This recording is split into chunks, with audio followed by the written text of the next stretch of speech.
Olá, alunos da turma ATS 18, tudo bem com vocês? Estou aqui em mais uma aula da disciplina Enfermagem em Pronto-Socorro 2 e Urgência e Emergência.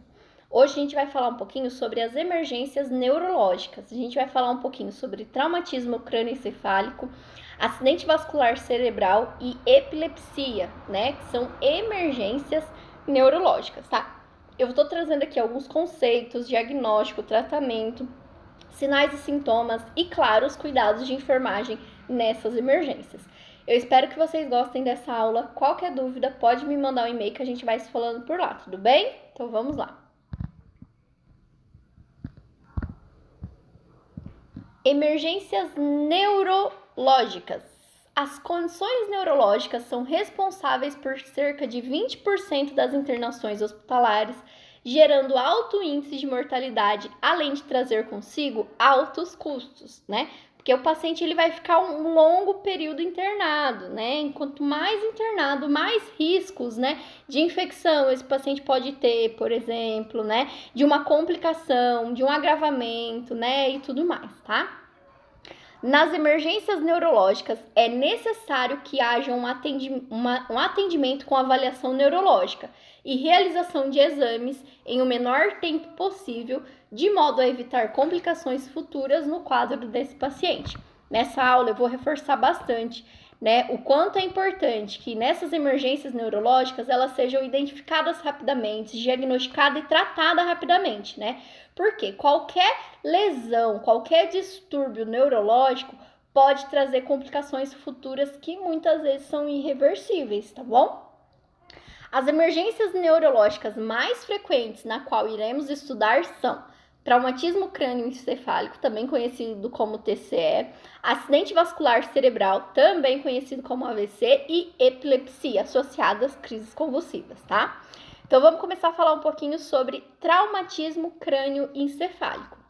O traumatismo craniano ou traumatismo crânioencefálico é uma lesão no crânio provocada por uma pancada ou trauma na cabeça, que pode atingir o cérebro e ocasionar o sangramento e coágulos. Então, vai ter uma lesão cerebral, né? É claro que o traumatismo pode ser leve, moderado ou grave, né? Tem as suas classificações aí, né? Mas traumatismo é todo o impacto, né, que gera aí lesão craniana, tá? Esse tipo de traumatismo pode ser causado por acidentes de carro, quedas graves e até mesmo devido a acidentes que ocorram durante a prática de esporte. Até deixei a imagem, né, de futebol americano, né, que tem vários estudos, né, que comprovam que o impacto entre eles são tão grande, esse impacto, né, que se não surgir naquele momento, em breve, esse profissional, esse esportista pode desenvolver alguma sequela, algum comprometimento de traumatismo crânioencefálico, tá? Sinais e sintomas, né? Os sintomas de traumatismo craniano podem surgir imediatamente após o acidente ou só aparecerem depois de algumas horas ou até semanas após a pancada na cabeça, sendo que mais comuns são desmaio e perda de memória, né, pode ser naquele instante, dificuldade para enxergar ou perda de visão, dor de cabeça intensa, confusão e fala alterada, perda de equilíbrio, pode causar vômitos, sangramentos graves na cabeça e no rosto, né? Às vezes sai aí sangramento nasal, ocular, né? Sonolência excessiva, pupilas em tamanhos diferentes. Então, pode ter casos de pupilas, né, de midríase e miose aí não ser reativas, tá? Os tipos aí de traumatismo, como eu falei para vocês, vai depender muito do grau da lesão, que pode ser leve, moderado ou grave, tá? O traumatismo craniano pode ser classificado em vários tipos, dependendo da gravidade da pancada, do grau das lesões no cérebro e dos sintomas apresentados como leve, né? É o mais comum, né? Então, às vezes eu bato a cabeça em algum lugar, né? Tenho uma síncope, bato a cabeça no chão, mas eu não apresento nenhum sintoma grave, né? Então, esses são o tipo leve, tá? É o tipo mais comum em que a pessoa se recupera mais rapidamente, pois caracteriza-se por lesões cerebrais menores, O máximo que eu vou ter aí é uma dor de cabeça, porque teve uma leve lesãozinha intracraniana, mas nada que o organismo não vá processar, tá? Nesses casos, a pessoa geralmente passa algumas horas de observação em emergência e pode seguir um tratamento em casa, mantendo-se sempre em observação. Vou dar um exemplo aí, ó. Um acidente automobilístico que o paciente estava de cinto, né? Teve uma colisão frontal e possivelmente essa vítima teve aí um traumatismo crânioencefálico, mas pode ter acontecido de ser leve, né? E aí, quando esse paciente, o SAMU vai lá, retira ele com todos os procedimentos com politrauma, né? Atende uma vítima de politrauma, vai para um pronto-socorro, né? Lá no pronto-socorro é feito exames de imagem, né? Para ver tanto a coluna cervical, no caso desse politrauma, mas também região encefálica, né? Se não tiver nenhuma alteração, o máximo esse paciente vai ficar um tempinho ali de observação, né? Para ver se não vai ter nenhuma reação de crise convulsiva, náusea, vômito, né? Desequilíbrio, por exemplo. Caso não tiver, esse paciente acaba recebendo alta aí, com orientações para casa, tá? Outro tipo aí, quanto gravidade de traumatismo crânioencefálico, são os casos moderados, né? Que consiste na lesão que atinge uma maior área do cérebro e a pessoa tem maior risco de ter complicação.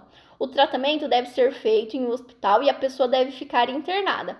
Vou usar esse exemplo aí de politrauma. Então, a vítima chegou, né, não deu nada nos exames de imagem, ela ficou como observação, não teve nenhuma reação, foi de alta. Isso é o tipo leve.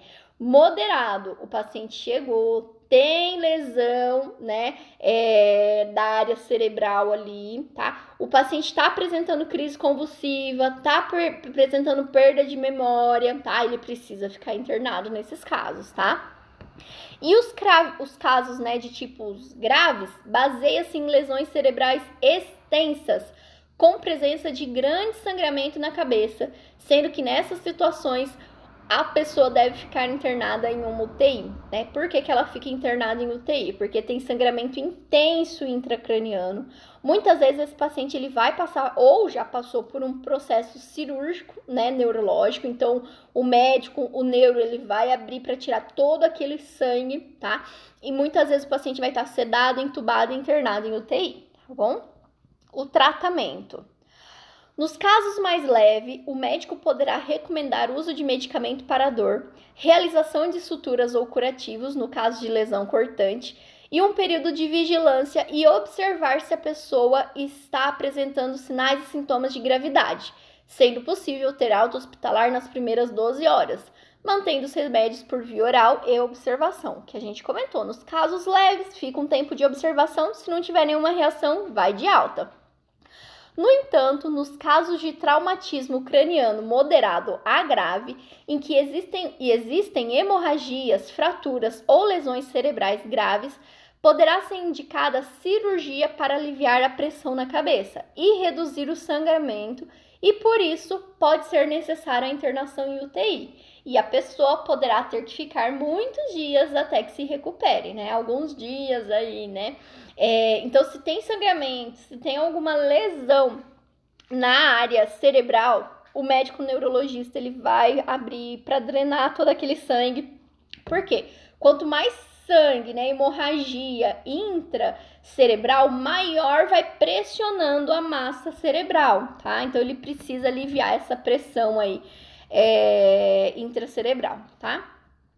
Cuidado de enfermagem nesse caso. O que eu devo fazer se chegar lá um paciente no meu pronto-socorro, né, um politrauma ou que teve uma queda, alguma coisa desse tipo, tá?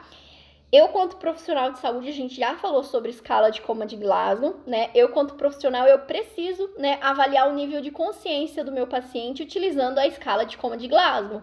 Monitorar os sinais vitais, atentando para a temperatura corporal e frequência cardíaca, porque pode dar alteração, né?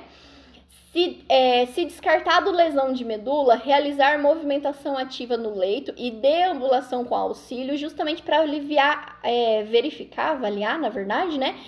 Até a marcha do paciente, o equilíbrio, né? Manter técnicas assépticas em todos os procedimentos invasivos e incentivar a ingestão hídrica, tá? O principal aí é monitorar aí o nível de consciência, verificação de sinais vitais, né? Justamente para avaliar a gravidade, né? A evolução do quadro, tá? Aí a gente vem falando um pouquinho sobre acidente vascular cerebral. O AVC, né, acidente vascular cerebral, é a segunda doença que mais mata no Brasil e também a que mais deixa pessoas incapacitadas, né? Porque o AVC ele tem um tempo aí de 3, 4 horas, né, para ser intervido. Depois disso, as complicações podem ser mais graves, às vezes até irreversível, né? Então deixa as pessoas com sequelas, né? Deixam pessoas incapacitadas, tá? Pode acontecer com qualquer um, em qualquer momento, em qualquer idade, tá? Não tem assim, falando, olha, o fator de risco de AVC acima de 70 anos, né? Não, pelo contrário. Tanto que daqui a pouco a gente vai falar sobre os tipos, né? E os tipos aí de AVC, o isquêmico e hemorrágico, pode acontecer por qualquer motivo, tá? Desde aí, ingestão de anticoncepcional, que pode desenvolver um trombo, né? Um câncer que pode deslocar um trombo e ir para a cabeça, tá? Um aneurisma cerebral que pode se romper e ter um AVC hemorrágico, tudo isso, por exemplo, tá? É importante reconhecer os sinais de alerta e o rápido tratamento de urgência, o que diminui a chance de sequela. Então, quanto mais rápido esse paciente chegar num serviço de urgência e emergência, o médico diagnosticar um possível quadro de AVC, ter as intervenções necessárias para esse quadro, menor as chances de sequela, tá? Acidente vascular cerebral, a gente vem falando dos tipos, né? Os principais tipos. O AVC ele é dividido, então, em 2 subtipos, o isquêmico e o hemorrágico. O isquêmico, então, por algum motivo, alguma coisa obstruiu as minhas veinhas ou artérias cerebrais, né, que fazem a passagem do sangue aí, levando nutrientes, oxigenação para o cérebro. Então, algum motivo, alguma coisa obstruiu, isso a gente chama de AVC isquêmico. Já o hemorrágico, se teve a ruptura aí desse vaso, tá? Então está sangrando, né? Por algum motivo, aquele vaso, né, cerebral, ele está sangrando na cavidade intracraniana, tá? O AVC isquêmico é o mais comum e se refere à obstrução ou redução brusca do fluxo sanguíneo em uma artéria cerebral. O AVC hemorrágico é mais grave, sendo causado pela ruptura espontânea de um vaso dentro ou ao redor do cérebro, com vazamento de sangue no organismo. Então, o AVC isquêmico é a obstrução daquela artéria, vai parar o fluxo sanguíneo ali, tá? Porque obstruiu aquela artéria. Já o hemorrágico tem o rompimento dessa artéria e vai ter sangramento intracraniano, tá? Prevenção, né? Para tentar evitar esses AVCs, quais são os fatores de prevenção? Controle de pressão arterial, né? Prática de exercícios físicos moderados 5 vezes na semana, manutenção de dieta saudável e balanceada com mais frutas e verduras, redução e controle de colesterol, não fumar e evitar exposição passiva ao tabaco, redução da ingestão de álcool, identificação e tratamento da fibrilação atrial e prevenção do diabetes, né? Com acompanhamento médico são fatores, né? São situações em que pode ser como prevenção de um AVC. Sinais e sintomas. A identificação rápida dos sintomas é muito importante para o diagnóstico e o tratamento adequado, além da redução de incapacidade, é o que a gente estava comentando. Quanto mais rápido esse paciente for levado a um serviço de emergência, mais rápido esse médico identificar ou a equipe, né, esses sinais aí de acidente vascular cerebral, mais rápido será o tratamento e o risco de sequelas de incapacidade será menor, tá? Os sinais e sintomas do AVC se iniciam de forma súbita e podem ser únicos ou combinados. Então, eu posso ter um sinal ou sintomas ou eu posso ter vários associados, tá? Podendo ser aí enfraquecimento, adormecimento ou paralisia facial, né? Braços ou pernas de um lado do corpo. Alteração da visão, falando desse lado do corpo, uma coisa do AVC é o seguinte: Quando o AVC acontece do lado direito, é o meu lado esquerdo que eu vou ter esse adormecimento, essa paralisação, né? Seja de face, de membros. Quando o AVC acomete o lado esquerdo, é meu lado direito que vai ser comprometido nessa circunstância, tá? Alteração de visão, dificuldade para falar ou entender o que está sendo falado, tontura sem causas definidas, desequilíbrio, falta de coordenação no andar ou queda súbita, dores de cabeça forte e persistente e dificuldade para engolir são sinais e sintomas de AVC, tá? Tratamento.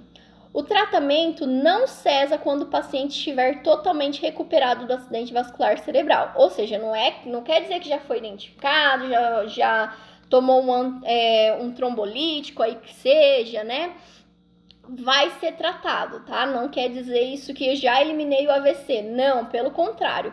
A pessoa pode ter que ser acompanhada de perto por um fisioterapeuta para começar a reabilitação motora, por um fonoaudiólogo para orientar a fala e a deglutição e também por uma terapeuta ocupacional que irá ajudar a reinserir o paciente em uma rotina e atividade diária. O que isso quer dizer? Pacientes que sofrem AVC, não é de um dia para o outro que ele vai voltar a andar, a se alimentar sozinho, né? Dependendo do grau do AVC, claro, né? Mas tudo isso precisa fazer um acompanhamento, né? Uma terapia com esses profissionais para ir restabelecendo aos pouquinhos essas coordenações que o paciente perdeu por conta do AVC, tá?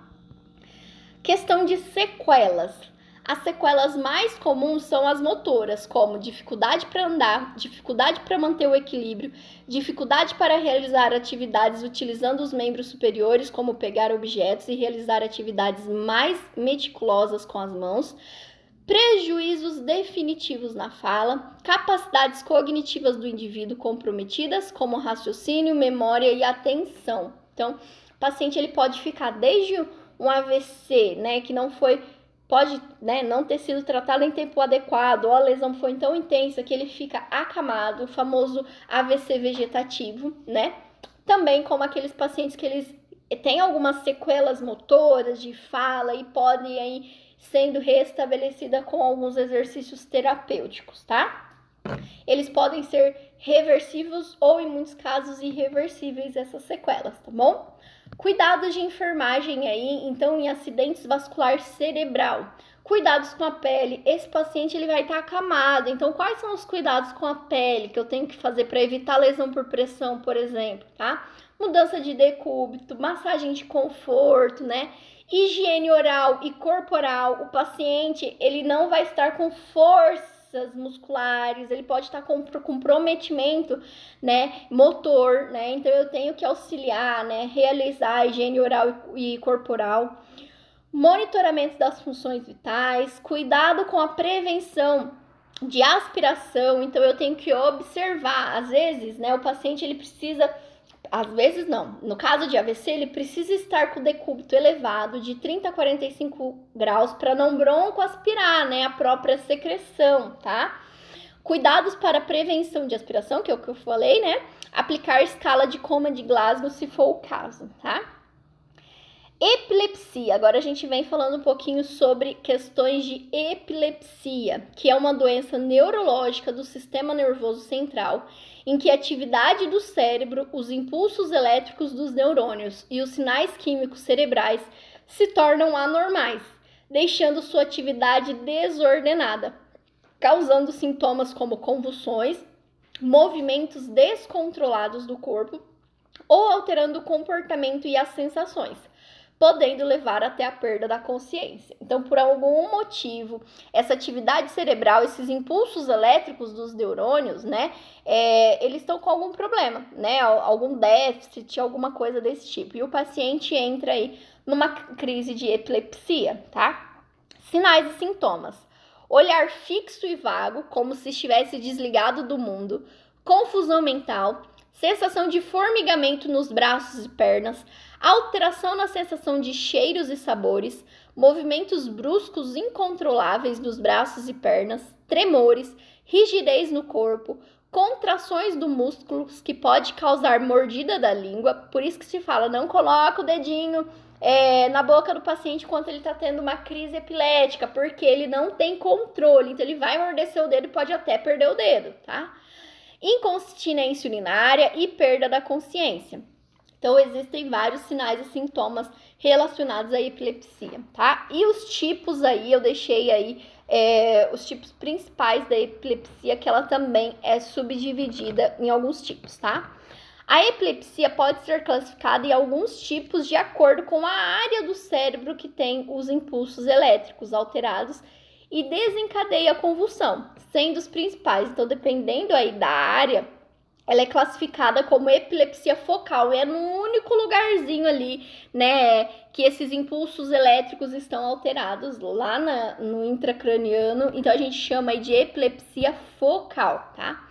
A epilepsia focal ou parcial ocorre quando as convulsões são provocadas pela atividade anormal em apenas uma área do cérebro, sendo chamada de convulsões focais ou parciais e que podem ocorrer com ou sem perda de consciência e provocarem sintomas mais leves, como sensação de formigamento nas pernas e nos braços, ou realizar movimentos repetitivos, como esfregar as mãos, mastigar, engolir ou andar em círculos, por exemplo.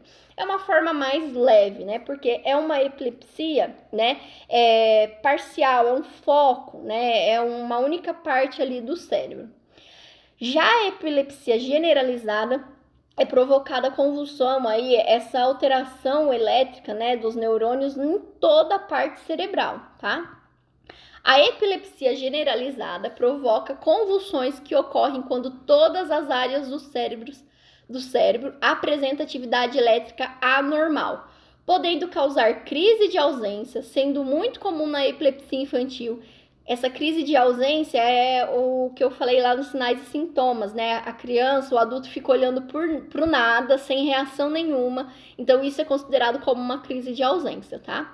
Sendo muito comum na epilepsia infantil e são caracterizadas por olhares fixos e vagos, ou movimentos corporais sutis, como piscar os olhos ou morder os lábios, e podem causar uma breve perda da consciência, né? Além disso, quando a pessoa apresenta convulsões epiléticas generalizadas que causam perda abrupta da consciência, enrijimento do corpo, tremor generalizado e perda de controle da bexiga ou mordida da língua, são chamadas de epilepsia tônico-clônica, né? Que é considerado o tipo mais grave da epilepsia, que é aquela que o paciente ele vai aí ter as contrações musculares, ele vai se debater, né? Tem uma crise convulsiva mesmo, tá? O diagnóstico, O diagnóstico da epilepsia é feito pelo neurologista, com base nos sintomas que a pessoa apresentou durante uma crise convulsiva, no histórico clínico e através de exames físicos em que o médico faz testes de comportamento, habilidades motoras e função mental. Além disso, para determinar a causa das convulsões, o médico pode solicitar exames de sangue para detectar a presença de infecções, doenças genéticas ou outras condições como a diabetes, que pode estar associada a convulsões, e exames como eletroencefalograma, tomografia computadorizada ou ressonância magnética, que avaliam a atividade cerebral ou anormalidade do cérebro. Não deixei uma imagem aqui, mas se vocês tiverem um tempinho, podem pesquisar aí uma tomografia ou uma ressonância de um cérebro normal e de um cérebro de um paciente que tem quadros de epilepsia. A massa cerebral ela é um pouquinho diferente, ela é mais retraída. Então, se vocês puderem pesquisar, né, só por níveis de curiosidade aí, tá? Causas. A epilepsia pode afetar indivíduos de qualquer idade, incluindo bebês ou idosos, e pode ser causada por vários fatores, como fatores genéticos. Se eu já tenho histórico na família de crises epiléticas, provavelmente eu posso ter uma crise epilética também por fatores genéticos, tá? Traumatismo craniano, então o paciente teve um trauma craniano, uma pancada muito forte, né? Teve aí uma ruptura, um sangramento intracraniano, eu posso ter uma crise epilética, tá? Doenças neurológicas, né? Doenças cerebrais como AVC, Baixo nível de açúcar no sangue ou diminuição de cálcio e magnésio também pode provocar uma epilepsia. Doenças infecciosas como a meningite, por exemplo, pode causar epilepsia. Lesão pré-natal, como malformação do cérebro durante a gestação. E febre alta também pode evoluir para uma epilepsia, tá? Tratamento.